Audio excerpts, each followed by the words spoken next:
Now I'm going to give you 10 commandments of copywriting. This will help you with your sales pitches and even in your blog writing. So let's get going. Number 1 is to know your audience. And you have been doing this throughout this entire course. You've done a lot of background information, background research about your audience. So you should know your audience already. But remember that when you're writing. Just think of them as listening to you. Think of them as you write your copy. Determine your value proposition. And this goes well with our next one, which is find a unique selling proposition. So your value proposition is a little bit different. We haven't talked about this much. This is just basically, why is your product or service great? Why is your brand amazing? It's the way that you do something. It's the thing that you sell. It's just you being awesome. The unique selling proposition is more in comparison to a competitor. Why should they buy you versus another competitor? So a BMW is a nice car, and their value proposition is that they create an amazing vehicle to drive. But their unique selling proposition might be that their cars go faster or speed up faster than the Mercedes. Now, I don't really know anything about cars, so I don't know if that's true or not. But that is the difference between the value proposition and the unique selling proposition. Just remember these as you're writing and use that to your advantage, even in your blog articles or throughout your website, on your about page, on your homepage. Use language that shares your value and what makes you different and better. Next commandment is establish your objective. Whenever you start writing, whatever it is for an ad, a YouTube video description, whatever it is, make sure you understand what your objective is. Is it to make a sale? Is it to get someone onto an email list? Is it just to describe something for someone, just describing a product or a service?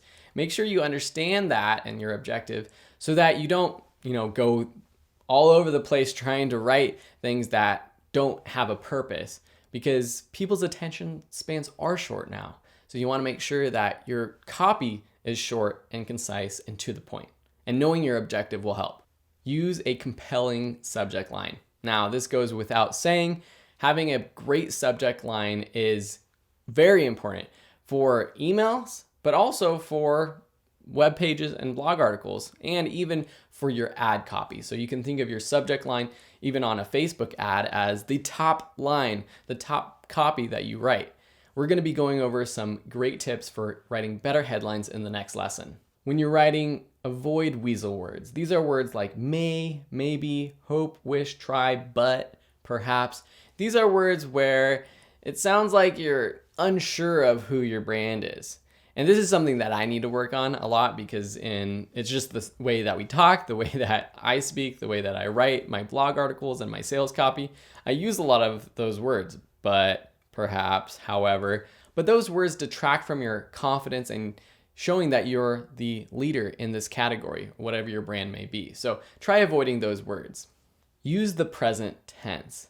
You never know when someone is going to be reading your article or your copy. And writing in the past tense is, again, passive. It's in the past. And writing in the present tense will actually make people take more action. Even writing in the future tense might be a good tactic for writing sales copy.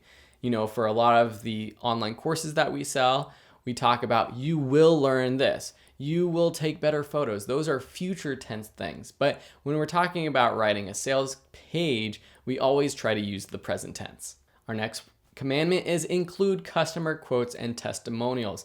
This is an easy way to get going, and it's also one of the best ways to attract new customers and to really seal the deal. Everyone is looking for reviews and customer testimonials for whatever product. You go on Amazon.com and you're reading the reviews. You go on Yelp.com and you check out what the reviews are for the restaurant that you're going to tonight. And they're so important. And so make sure that you use your reviews to your advantage. I can tell you from my own experience that once I did start adding more testimonials and quotes to my own sales pages, my conversions increased. Next is keep it clean and concise. No big long paragraphs, one after the other. No big paragraphs at all. Use your headings and the bold font, italics to separate and to emphasize certain words. Make sure you break up those long landing pages with different size heading text. That's a basic thing that we learned back in the WordPress section, but with most web editors or for sales copy for whatever page you're writing it on, you should be able to make it appear different. You're not going to be able to do this on places like Facebook ads or any social media or on YouTube, but when you have control of your text size on your website, make sure you make it pretty and concise. We've talked about this before, but just don't ramble on. Sometimes I ramble on. In this course, I ramble on. A lot of this may seem repetitive, but it's very important. But I do try to make things as concise as possible. And our last commandment is make it pretty.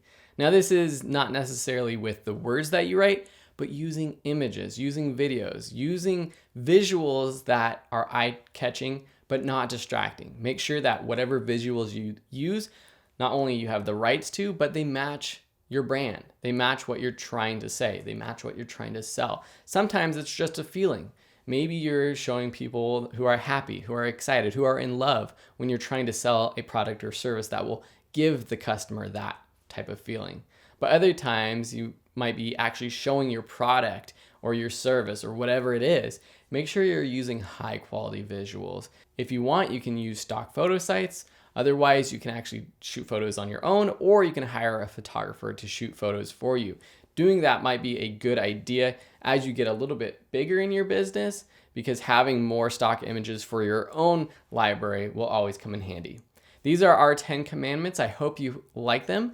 And next, we're going to be going over some tips for writing better headlines.